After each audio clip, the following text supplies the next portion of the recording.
I'm catching up with Jaco Oosthuizen, MD and co-founder of ULife South Africa, to discuss what's happening at ULife, their growth, vision for the future, and we'll also talk about the latest trends in employee benefits, how ULife is shaping the industry, and the evolving needs of employers and employees. Welcome, Jaco. It is great to see you once again. Thanks, Janet, Um, and thanks for the opportunity. Yes, I think for those who are not so familiar with ULife, maybe you can just give us a quick intro into the business, how it operates and what it stands for. Yes, thanks for the question, Renette. This last year has felt like it's flown by. We had a Mhm. extremely exciting year. And I think just for background again, we are InsurTech that started in 2017 in the UK. So we're based in the UK. I'm a co-founder of the business, and so in the UK, we're actually quite established. So maybe a new brand relative in South Africa, although we've been in the market for 2 years now. But we're very established in the UK, and we gained about 5% market share there already. So I think it's, very well established, very well funded company. And in the UK, we mainly like partner with MetLife. So in the last year, we actually launched the income protection product with MetLife, where it's sort of a gamified way to engage with income protection and prevention, etc., which is really gaining amazing traction there. And we also then partner with Bupa to launch health insurance. So we have group health insurance now back, with group risk in the UK. And then about 3 years ago, we got a huge investment from Dai-ichi Life, a Japanese insurance company. So the app is now being rolled out in Japan with Dai-ichi. So the app is now in Japanese and Spanish. So you can use our app in like 70 countries. And really our philosophy is we want to create insurance that inspires life. So insurance is this really boring, subject. People don't wake up and say, I would love to engage with my insurance company. And our philosophy is really, like you say on our t-shirt, we give this t-shirt to all our new staff, is love being you. And we really want to inspire people to be the best versions of themselves. So although we're an insurance company, we also want to really help people be holistically well, so look after mental, physical, spiritual, emotional well-being. And really the inspiration for the app and our platform came from, we were looking around at what are other programs doing in the market. And a lot of the programs didn't have these mobile phones around when they started. And so we looked at, what do people do? And they play mobile games. And we said, okay, how can we create a game with that addictive behavior, with that, to really make a difference in people's life on a day-to-day basis. So insurance is normally one of those things where you don't want to engage with your insurance company, or you only engage when something goes wrong, or your premiums gets increased, or there's changes.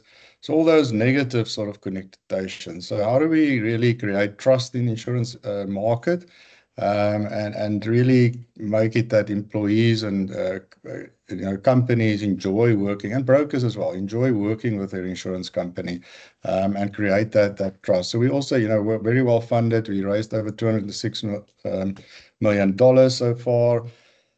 Expanded into Japan, and we're also now, very close to signing a deal in the US. So the app is ready for the US market. And also, what the app really is, we call it our universe. And in the universe, you create your emoji.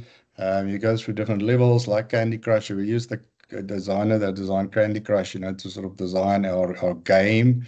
And you do, like small things like walking 5 minutes, meditations, Sudoku, which is our version of Sudoku, every day. And there's challenges and leaderboards. So I think it also creates like a cultural change in a company. It's not just about the insurance. And as you know, a lot of employees don't really know what benefits they have. So the company buys their group risk benefits or their pension benefits, etc. But no one really engages. And that is really the big difference we're making, is we packaging all your employee benefits in one place in the app. And, a lot of times wellness and employee benefits and all these things are fragmented. And for us, we create this platform where we integrate all of these, benefits or employee benefits in one place. And then in the South African context, we set up a cell captive with Guardrisk, so we own the full value chain. And the first 6 months when we just launched, because we launched about 2 years ago now in South Africa, it's a new brand. We're up against like very old brands that are here for 100+ years. And what we found when we came into the market is that we couldn't get a proper administration platform to manage employee benefits. It's incredible how manual processes still are in this industry, across the board, and legacy systems and so on. And last year was now like a full year, of being operational in South Africa. And I think our big thing is that we, needed to create credibility. So we own the full value chain in the South African market. We take, some risk in the cell captive, and reinsure with Munich Re, selling group risk protection with our app. And I think last year was a really breakthrough year for us. We got our first, really big client on H&M, which is a great brand, and they actually got an 80% download rate. So you would think in a retail environment that people won't have this download rate, and it's only like for, high income earners. But we found that the usage of the app is actually in the lowest, up to 100,000 Rand income, actually has higher usage than on the top income band, in a South African context, because we've added things like, you can buy data, you can buy, so things that people really want and need. We recently added Boxer as a partner, so it's catering for all the different income bands, and that is what our philosophy is: wellness every day for everyone. And then we also then find, our group risk rates, from Munich Re is really competitive. We've more than doubled the quotes that we've done, in the last year. I think, some of the challenges we had is firstly, this market is still very commoditized. So it's very price driven, and you have a few of these, almost like price comparison guys that are just like, everything is just about price. And I think, to change that to be more a value driven, a proposition, it is sometimes difficult, given the ingrained sort of nature of the industry and long history that people have. And obviously last year we had the two-pot system, which took sort of everyone's minds off of the risk benefits. But despite that, we saw extreme exponential growth. We got, as I say, H&M on board, but then we also won a George municipality. We've got over 60 employer groups that are now using, Ulife in South Africa. And then, from the broker market perspective, we have a lot more supporting brokers now. We have over 70 contracts. And the big, milestone for us is we got Alexander Forbes, the biggest brokerage in South Africa, supporting us with the first 2 groups that we got from them as well this quarter. So it's really starting to take off. And I think, people needed to trust us. We've recreated the whole value chain, and every part of the value chain, we just try to do things better than the rest of the market. So it's been a fascinating year, but we have solid results and a very healthy cell captive as well, with a very, very low sort of claims ratio or loss ratio. So starting to build a really credible, sustainable business in a South African market as well. You've answered all my questions. We can go now. Sorry. You literally have addressed so many of the questions I had, so I'm going to deviate completely from what I originally wanted to ask you. A comment that I would like to start with is your model fascinated me from the very beginning. The fact that you promote the engagement on a level that is real for everyone in every part of the economy, us and our phones. And it was a real great way for me to see how you get people to engage with the brand and with everything else. My question here is, and I'm not sure if you will have the answer. You mentioned that at H&M there's a real engagement in general, really good. But do you see that if a company in general has good engagement, so people are maybe challenging or reminding each other about the value of the app. Have you played? Have you seen it? So my question really is there generally, if there's good engagement on the app from a company, everyone is really taking part? Or do you have your plots where companies, there's like really low engagement in specific spots where you need to like do a little bit more to get the engagement going? That's a very good question. I mean, we initially thought that, people have this perception that an app and games are mainly for younger people, and younger audiences, and also just for higher income, And what we found, as I said, is that the lower income people are actually engaging more because they can get, as a percentage of their salary, more value. And that's interesting that it's not just the people in the top tier, or like that gets value, but everyone across the value chain gets value. So we have, companies like, Amaro Foods and Montague Foods that are actually more of factory workers and so on, and they have very high engagement as well. And what is quite interesting, because they're part of the same group of companies, the one company says, okay, I've got the app, and then the other company wants the app as well. And so it creates almost like a bit of a cultural buzz as well. That's what I was thinking. And, so what I found is, and I had a few interviews, with some of our existing clients in the UK and here and so, is that it changes the culture of the company. It is not just like a little wellness tick that people are giving, and because it also, we give HR a portal through which they can, put all the employee benefits in one place in the app. So you can put your pension benefits with a link through to your pension benefits. We have, the EAP programs and virtual GP service that's packaged in our app. It's normally got very low usage, and you get like an email once a year and so on. So through our app, actually, 100%. We see a much higher engagement in the use of those services. And every company can modify the app and the wellness hub for themselves. So you can create, like your leave policies, etc. So it becomes like one place that everyone engages with, challenges each other, look every day, where I am on, walking and Udoko. And what is also great is when you have like multinationals or companies, you can use the app in 70 countries. So if you travel to the UK or you travel to other countries, you can just change your location and you can use your reward. So you earn Ucoin for like, walking, meditating, very easy things to do. You don't have to be a super athlete to engage.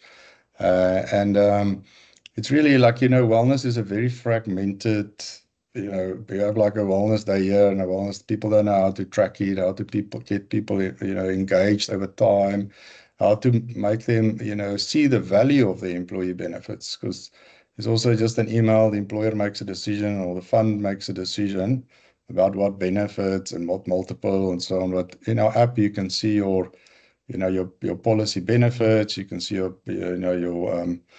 all the documentation, and you can also then add and change beneficiaries, because that's a huge thing in the industry now, is just selecting your beneficiaries. So you can just go and you can select, what percentage I want to give to who, and it makes it just so much easier, money, when something unforeseen really happens, that we, so it's about that engagement with the end employee. They don't really know what they have, and how do we make this a fun way to actually see what you have as well. And a lot of what we've seen in the industry, and this is not just a South African phenomenon, it's everywhere, is that employee benefits is managed on spreadsheets, and it's extremely manual process. So what we have done is we recreated the whole process from the quotes to underwriting. We have a bot, so we get like most of our answers within 48 hours. And some other insurance companies I work with, like, took me 6 months to get my medicals and all that stuff done.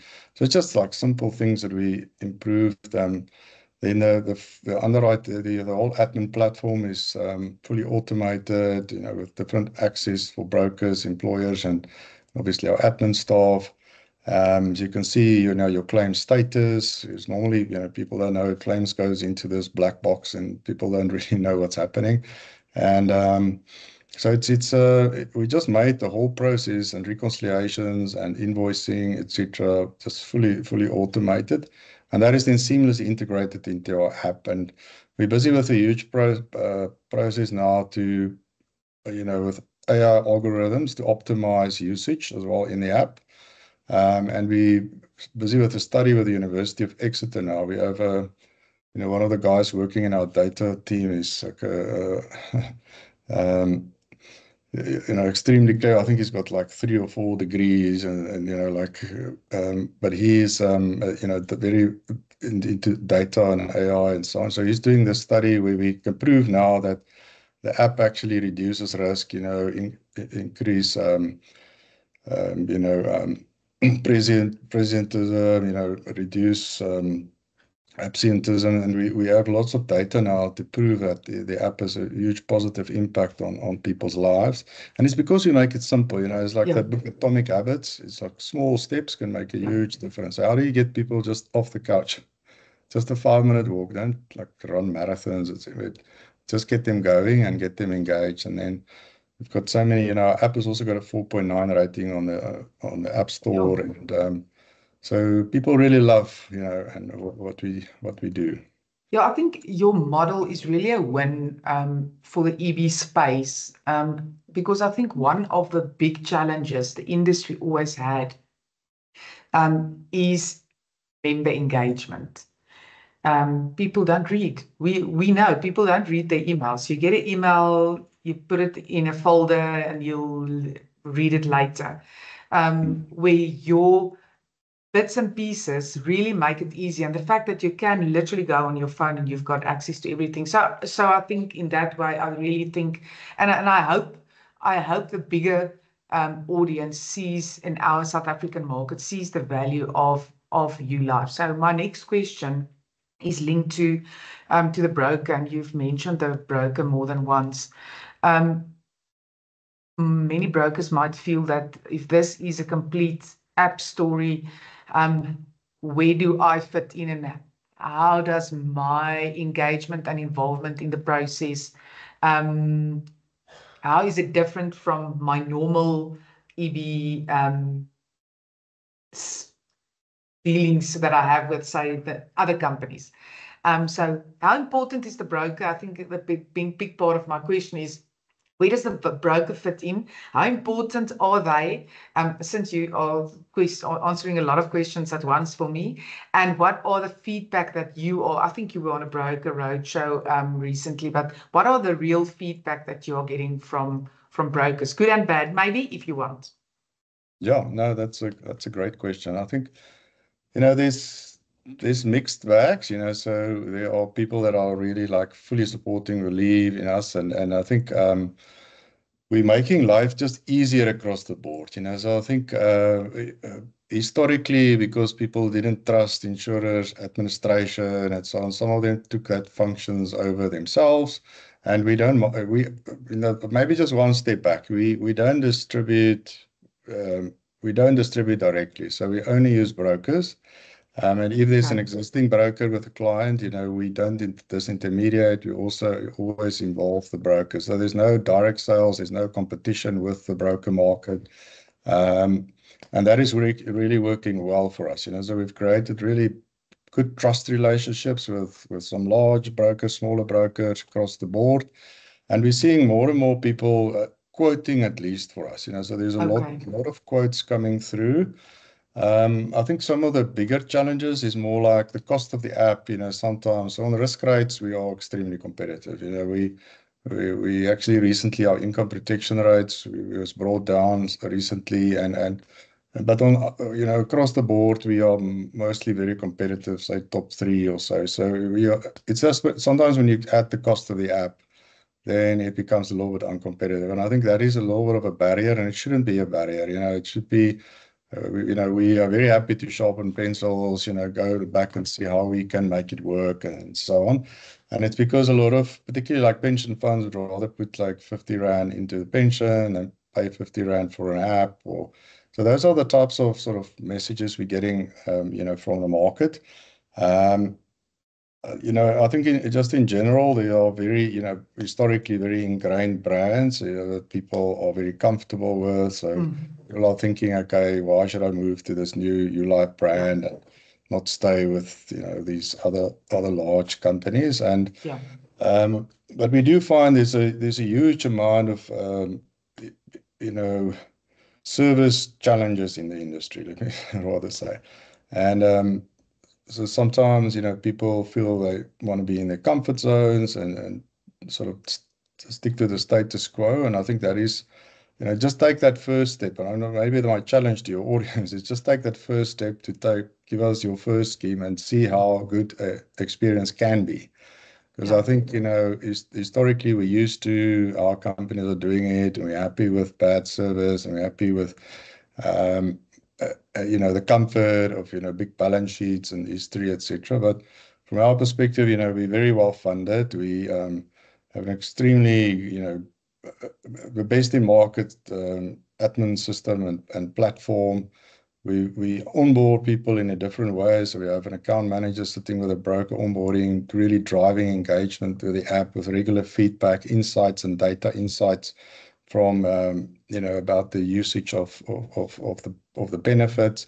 So for us, it's really not about, wanting to change rules every year on what you need to jump through hoops to get to different statuses, and then you start again next year.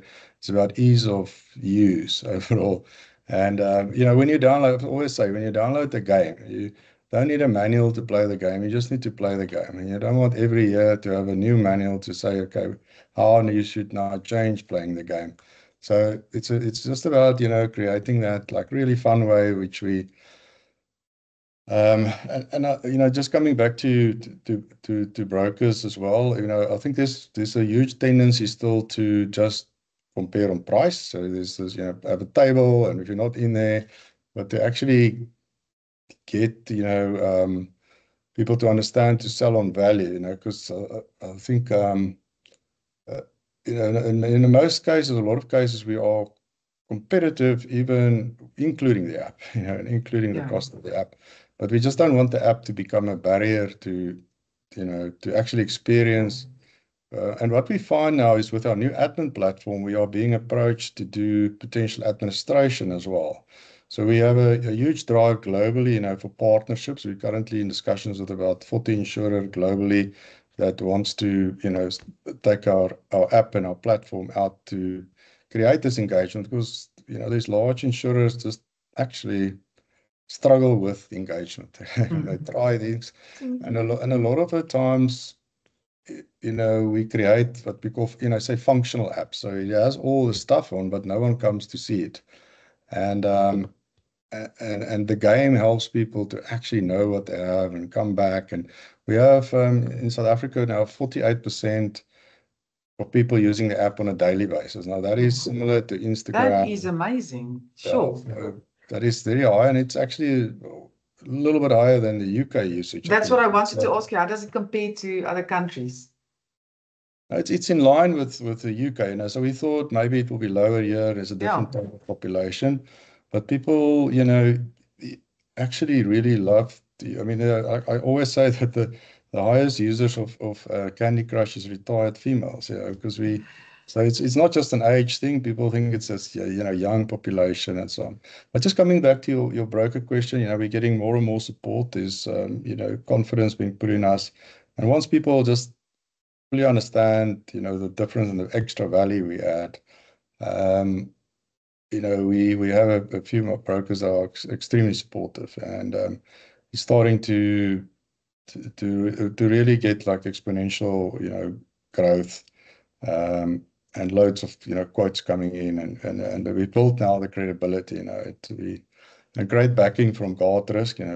We are licensed, and Munich Re reinsures 90% with Munich Re, and they are, the leaders really in the industry. So we I think, we got an amazing due diligence as well, proper due diligence from Guardrisk recently, from external auditors, which is the best managed sort of self-captive that they have out of all of the, so we've got extremely good sort of processes, systems in place. And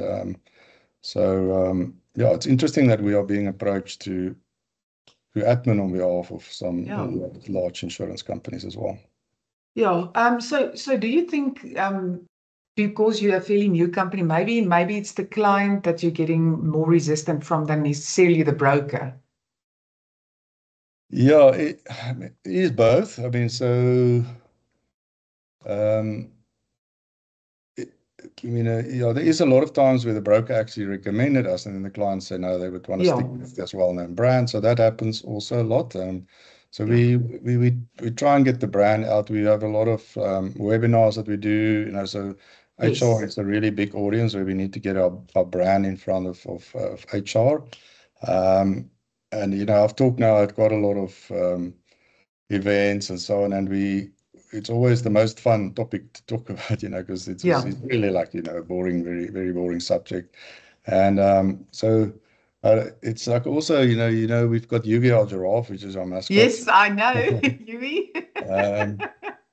So Yugi is always the star of the show. When we did the H&M roadshow, we had like a suit, Yugi suit, and I actually went to some of the stores to do the and you come there and the staff has already downloaded the app and they're already using it and they're like challenging each other. And this is like the that is the thing. That is, it's like word of mouth and people like talk about it. And so that's a really exciting thing, is that we create life in the insurance industry. Yeah, no, I think you've really filled an important gap there, and I really wish and hope that people will see the value that you add.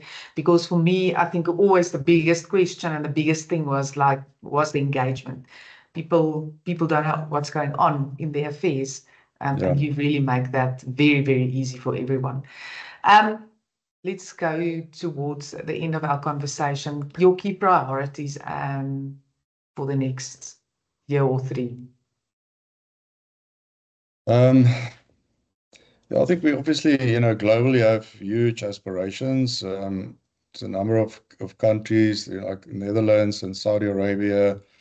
We're busy, there's some discussions. So growth really is a big, focus for us. I think, as a startup, to get to, full profitability globally. And we are well funded, with large insurers backing us and so on, but we are very close to that. So that's a big focus for us. And we also now, have a big partnership focus where we can use our technology and our platform to enable other insurance companies globally. And I always find there's a huge sort of ask for that. People are trying to, create engagement inside, but they find they can't really do it. And then they come to, we are one of the top 100 insurtechs. So we have a, huge brand out there. And I think, South African context, definitely growth. We busy with some potential partnerships, which we will, talk about at some point. And it's, I think that is really our main focus, is just to, make sure that that people know we're here to stay, that we are, a solid company. We're building a financially sound business. We might potentially look at other product lines. We're only selling group risk at the moment, but we could potentially look at other product lines over time. So for us, really, it's just to get that focus. We've established ourselves now. Systems are running smoothly. People are beginning to give us more trust in business. And the challenge is just for brokers and people out there, reach out to us. We've got sales infrastructure, throughout the country. Which really huge amount of experience that we got from the industry.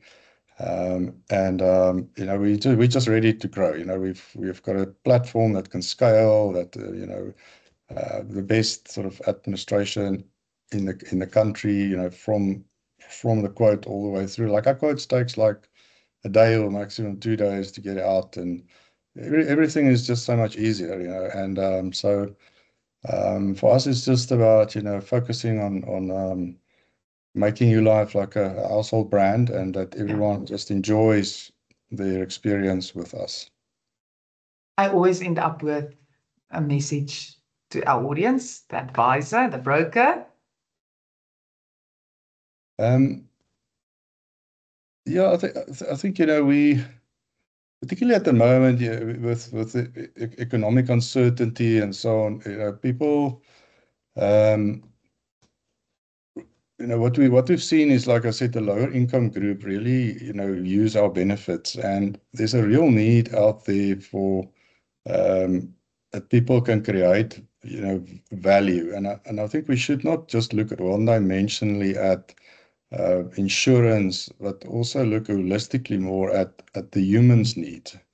And, you know, so if we look at, you know, best advice is not always price. Best advice is what is the best value I can give to my client holistically.